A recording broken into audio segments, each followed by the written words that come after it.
ಆದ್ರೆ ಯುವಕರೊಂದು ಒಳ್ಳೆ ಗುಣ ಏನು ಅಂದ್ರೆ, ಈಗಿನ ಯುವಕರು ಪ್ರಶ್ನೆ ಮಾಡ್ತಾರೆ. ನೀವು ಸರಿಯಾಗಿ ಒಪ್ಪಿಗೆ ಆಗುವಂತ ಉತ್ತರ ಕೊಟ್ರೆ ನೀವು ಹಿಂಬಾಲಿಸಿ ಬರ್ತಾರೆ. ನೀವು ಉಡಾಫೆ ಮಾಡಿ ಅಯ್ಯೋ ನಂಬ್ಕೋಬೇಕಪ್ಪ ಅದನ್ನ ಅಂತ ಹೋದ್ರೆ ಆಗಲ್ಲ, ಒಪ್ಪಲ್ಲ, ಖಂಡಿತ ಒಪ್ಪಲ್ಲ. ನಾನು ಉದಾಹರಣೆ ಹೇಳ್ತೀನಿ. ನಾನು ಪ್ರತಿ ವರ್ಷ ಅಮೆರಿಕಕ್ಕೆ ಹೋಗ್ತೀನಿ ಪಾಠ ಮಾಡಿ. ಸಿಯಾಟ್ಲಲ್ಲಿ 21 ದಿವಸ ಇದ್ದೆ. ದಿನಕ್ಕೊಂದು ಅಧ್ಯಾಯ ಪಾಠ ಭಗವದ್ಗೀತೆ ಮಾಡೋದು. ಖಾಲಿ ಇದ್ದೆ ಅವಾಗ 15 ವರ್ಷದಿಂದ. ದಿನಕ್ಕೊಂದು ಅಧ್ಯಾಯ ಅಂತ ಮಾಡೋಕೆ 15-20 ಜನ ಹುಡುಗರು ಹುಡುಗಿಯರು ಆ ಕೆಲಸ ಮಾಡೋರು ಇರ್ತಾರೆ, ಇಂಡಿಯನ್ಸ್ ಹುಡುಗರು ಬರ್ತಾ ಇದ್ರು. ಅದ್ ಹಾಗೆ ಬೆಳೀತಾ ಬೆಳೀತಾ 4 ವರ್ಷ 300 ಜನ ಶುರು ಬರೋರು. ಹಾಲೆ ಕೊಟ್ರು ಯೂನಿವರ್ಸಿಟಿ ಅವರು ಬೆಳೆಸ್ಕೊಳ್ಳಿ ಅಂತ. ನನಗೆ ಆಶ್ಚರ್ಯ ಆಗೋದು. ಫುಲ್ ಆಡಿಟೋರಿಯಂ ಫುಲ್ ಇರೋದು. 1 ತಾಸು ಕರೆಕ್ಟಾಗಿ 1 ತಾಸು ಮಾಡ್ತಿದ್ದೆ ನಾನು. ಜರ್ಮನ್ಸ್ ಇದ್ದಾರೆ, ಅಮೆರಿಕನ್ಸ್ ಇದ್ದಾರೆ, ಬ್ರಿಟಿಷ್ ಇದ್ದಾರೆ, ಕೊರಿಯನ್ಸ್, ಥಾಯ್ಸ್ ಎಲ್ಲರೂ ಇದ್ದಾರೆ, ಕೂತಿದ್ದಾರೆ. ಏನ್ ಅರ್ಥ ಆಗತ್ತೆ ಇವರಿಗೆ ಅಂತ ನಾನು ಹುಡುಗಿ ಮುಂದ್ ಕೂತ್ ನೋಟ್ಸ್ ಮಾಡ್ಕೋತಾ ಇದ್ರು. ಸಿನ್ಸಿಯರ್ ಬರ್ತೀವಿ ಕರೆದಕ್ಕೆ ನಾನು, ವಾಟ್ ಯು ಅಂಡರ್ಸ್ಟ್ಯಾಂಡ್? ನೀನು ಭಾರತ ನೋಡಿಲ್ಲ, ಅರ್ಜುನ ಯಾರು ಗೊತ್ತಿಲ್ಲ, ಕೃಷ್ಣ ಯಾರು ಗೊತ್ತಿಲ್ಲ, ಏನ್ ಅರ್ಥ ಆಗತ್ತೆ ಭಗವದ್ಗೀತೆ? ನೋ ವೆರಿ ಮೀನಿಂಗ್ಫುಲ್ ಅಂತ. ಯಾಕೆ? If Arjuna had A problem and Krishna solved it, why should I poke my nose in that? But if Arjuna's question is my question also and Krishna's answer is relevant to me, it is very useful.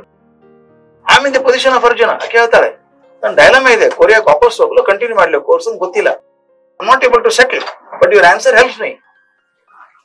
ನಾ ಇದೆ work in your area of competence. Krishna ಹೇಳೋದು ಅದೇನೆ, ಸ್ವಧರ್ಮೇ ನಿಧನಶ್ರೇಯ ಪರಧರ್ಮೋ ಭಯವ. ನಾವ್ ಏನೇನೋ ನಾವ್ ಏನ್ ಮಾಡಿದೀವಿ ಗೊತ್ತಾ, ಎಲ್ಲಿ ಸೋತಿದ್ದೀವಿ ಅಂದ್ರೆ ಆ ಮೂಲ ಟೆಕ್ಸ್ಟ್ ನ ರೆಲೆವೆಂಟ್ ಮಾಡ್ಲಿಲ್ಲ ನಾವು, ಬರೀ ಶ್ಲೋಕದಲ್ಲೇ ಕಳೆದು ಬಿಟ್ವಿ ಅದನ್ನ. ಈಗ ಒಂದು ಸಿಂಪಲ್ ಶ್ಲೋಕ ಇದೆ, ವಸುದೇವ ಸುತಂ ದೇವಂ ಕಂಸ ಚಾಣೂರ ಮರ್ದನಂ ದೇವಕಿ ಪರಮಾನಂದಂ ಕೃಷ್ಣಂ ಒಂದೇ ಜಗದು. Simple solution. ವಸುದೇವನ್ ಮಗ ಕೃಷ್ಣ, ದೇವಕಿ ಪರಮಾನಂದಂ, ದೇವಕಿ ಸಂತೋಷ ಕೊಟ್ಟ, ಕಂಸ ಚಾಣೂರನ ಕೊಂದು ಹಾಕಿದ, ಕೃಷ್ಣಂ ಒಂದೇ ಜಗತ್ತು, ನಮಸ್ಕಾರ ಮಾಡಿ. ಇದಲ್ಲ ಅರ್ಥ, ಇದು ಅರ್ಥವೇ ಅಲ್ಲ ನನ್ನ ಪ್ರಕಾರ. ಮೇಲಿನ ಅರ್ಥ ಇದೆ, ಒಳಗಿನ ಅರ್ಥ ಒಬ್ಬ ಮನುಷ್ಯ ಬದುಕಿದಾಗ ಹೇಗೆ ಬದುಕಬೇಕು ಅಂತ ತೋರಿಸ್ಕೊಡುತ್ತೆ. ನಾನು ಇಂಟರ್ಪ್ರಿಟ್ ಮಾಡೋದೇ ಹಾಗೆ ಭಗವದ್ಗೀತೆ. ದೇವಕಿ ಪರಮಾನಂದ, ಕೃಷ್ಣ ಪುಣ್ಯವಂತ, ಇಬ್ಬರು ತಾಯಂದ್ರು ಅವನಿಗೆ. ಹಾಡಿದ ತಾಯಿ ದೇವಕಿ ಆದ್ರೆ ಬೆಳೆಸಿದ ತಾಯಿ ಬೇರೆ ಇಲ್ಲ. ಬೆಳೆಸಿದ ತಾಯಿ ಯಶೋದೆ ಸಂತೋಷ ಪಟ್ಲು, ಮಗನ ಬೆಳೆಸಿ ಸಂತೋಷ ಪಟ್ಲು. ದೇವಕಿ ನೋಡ್ಲೇ ಇಲ್ಲ ಪಾಪ, ಜೈಲಲ್ಲಿ ಇದ್ಲಲ್ಲ. ಆದ್ರೆ ಆಗಾಗ ಅಕ್ರೂರನ ಕಡೆ ಸುದ್ದಿ ಕೇಳ್ತಾ ಇದ್ಲು, ಮಗ ಚೆನ್ನಾಗಿ ಬೆಳೀತಾ ಇದ್ದಾನೆ ಅಂತ. ಅಷ್ಟು ದೂರದಲ್ಲಿ ಇದ್ದಂತಹ ಕೃಷ್ಣನ ಬಗ್ಗೆ ಸಂತೋಷ ಪಡ್ತಿದ್ಲಾಕೆ. ದೇವಕಿ ಪರಮಾನಂದ, ತಾಯಿಗೆ ದೇವಕಿಗೆ ಸಂತೋಷ ಕೊಟ್ಟ.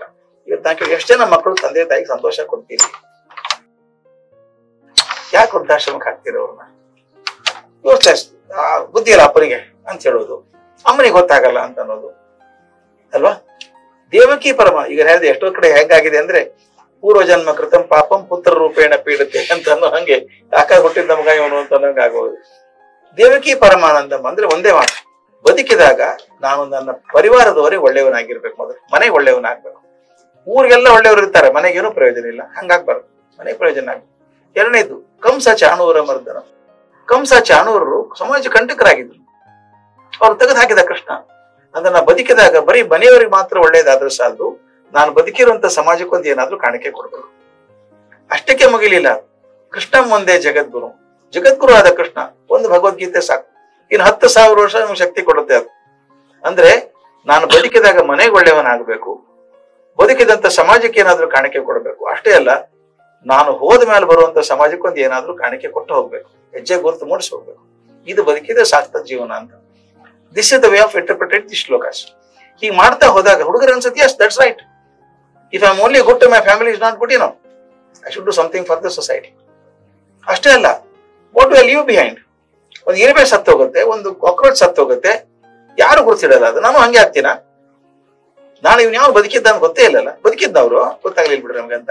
ಅಂದ್ರೆ ಜನ್ಮ ವ್ಯರ್ಥ ಅಲ್ಲ ಜನ್ಮ. ಏನಾದ್ರೂ ಒಂದು ಸಾಧನೆ ಮಾಡಿ ಹೋಗ್ರಿ. ಯಾವನೊಬ್ಬ ಅಬ್ರಹಾಂ ಲಿಂಕನ್ ಇದ್ದ, ಯಾವನೊಬ್ಬ ಮನುಷ್ಯ ಎಡಿಸನ್ ಇದ್ದ, ಇದು ನೆನ್ಸ್ಕೋತೀನಿ. ಬಲ್ಬ್ ಹಾಕಿದಾಗ ಒಂದು ಎಡಿಸನ್ ನೆನ್ಸ್ಕೋತೀನಿ, ಕಾರ್ ಓಡಿಸೋ ಪ್ರತಿಯಲ್ಲ ಚಾರ್ಲ್ಸ್ ಗುಡಿಯರ್ ನೆನ್ಸ್ಕೋತೀನಿ. ನಾನು ಏನು ಕಾಣಿಕೆ ಕೊಟ್ಟೋಗಿದ್ದಾರೆ, ನಾನು ಏನು ಕೊಡ್ಬೇಕಲ್ಲ ಕಾಣಿಕೆ.